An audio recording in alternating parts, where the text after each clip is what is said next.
안녕하세요, 닥터햇살입니다. 오늘은 보통 40, 50대 분들이 가장 고민하시는 게 복부예요. 그분들이 수술하러 왔을 때 왜 복부 지방흡입 경험이 많은 곳에서 해야 되는지 그 이유를 좀 간단하게 설명드릴 거예요. 40, 50대 여자분들은요 20, 30대 여자분들이랑 달라요. 우선은 탄력도 다르고요, 복벽, 복막 구조가 많이 변해 있어요. 출산을 했느냐 안 했느냐, 자연 분만을 했느냐, 제왕절개 수술을 통해서 했느냐. 왜냐면 제왕절개를 했을 때는 그 교수님들마다 아니면 산부인과 선생님들마다 수술 들어가는 위치가 조금씩 달라요. 그리고 제왕절개 하고 나서 다시 피부를 예쁘게 닫아줘야 되잖아요. 그럴 때 걸리는 시간, 그리고 그 수술 과정도 조금씩 상과 선생님들마다 달라요. 그러면 그게 어떻게 나중에 영향을 끼치느냐, 정말 흉터가 그냥 일자처럼 예쁘게 남으신 분들도 있고요, 거기가 흔히들 말하는 켈로이드성 피부처럼 비유성 피부로 이렇게 피부가 두꺼워져 가지고 생기시는 분들도 있고, 그거로 인해서 그 주변이 완전 광범위하게 유착이 되신 분들도 있어요. 문제는 그 광범위하게 유착이 됐던 거는 수술하기 전에는 아무도 몰라요. 그런데 수술하러 들어갔을 때 그 유착이 있는 거를 보면요, 그때부터는 무조건 이거는 수술자 경험이에요. 왜냐면 유착이 되었다는 거는요, 피부뿐만 아니라 그 아래층에 있는 지방, 근육, 그리고 근육 밑에 복막 어느 정도 두께로 있는지 그게 사람마다 다 다르거든요. 그럼 그거에 맞춰 가지고 수술을 해줘야 되는데, 약간의 수술 숙련자로서의 그 감이 있어요. 경험에서 우러나오는 감이 있거든요. 그러면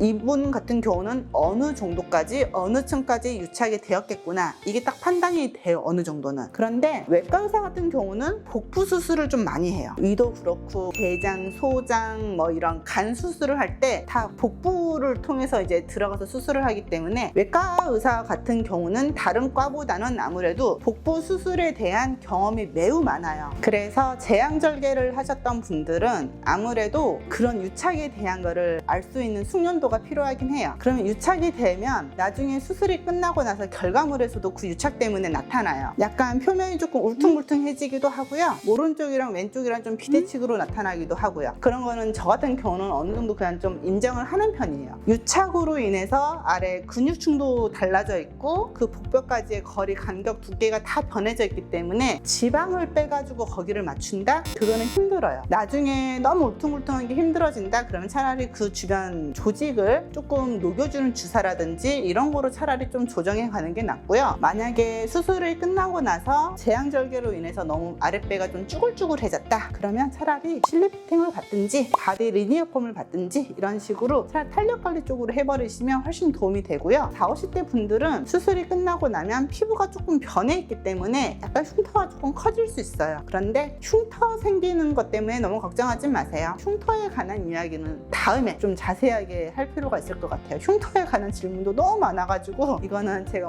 이렇게 짧게 얘기할 수 있는 게 아니어서요. 그래서 40대, 50대 분들 복부 지방 흡입하러 왔을 때 걱정하지 마시고 우선은 복부 수술에 대한 경험이 얼마나 많았는지 물어보세요. 아니면 저처럼 외과 분들한테 가셔가지고 수술 받는 것도 안전해요. 복벽이라든지 그런 거에 되게 얇아지신 분들이 해부학적 구조 모른 상태에서 수술 무리하게 받다가 생기는 부작용이 복막 천공이에요. 이제 복막이 천공이 되면 구멍이 생기기 때문에 아무래도 나중에 염증이라든지 그런 게 문제가 생길 수가 있죠. 그래서 이런 구조에 대해서 잘 아는 곳에서 40, 50대 특히 출산해가지고 제왕절개 해가지고 유착이 있으신 분들은 그런 곳 가서 안전하게 수술 받으시는 게 제일 좋고요. 나는 40대, 50대이기 때문에 그냥 아랫복부 그냥 이거 그냥 만족하고 살래, 이러면서 그냥 현실에 자기를 맞추지 마시고요. 요새는 의료 기술이라든지 이런 게 많이 좋아졌기 때문에 40, 50대 분들이 아무리 운동해도 안 빠졌다, 나는 맨날 운동하는데도 아랫배 안 빠져요, 이렇게 고민하시는 분들은 그냥 오셔가지고 수술을 받고요, 아랫배가 딱 납작해진 상태에서 옷을 예쁘게 입으시면 훨씬 앞으로 살아갈 날이 길잖아요. 그럼 예쁘게 살아가실 수가 있기 때문에 너무 걱정하지 마시고 한번 가까운 데 가서 상담 한번 받아보세요. 저는 그게 오히려 좋다고 생각합니다. 닥터햇살이었습니다.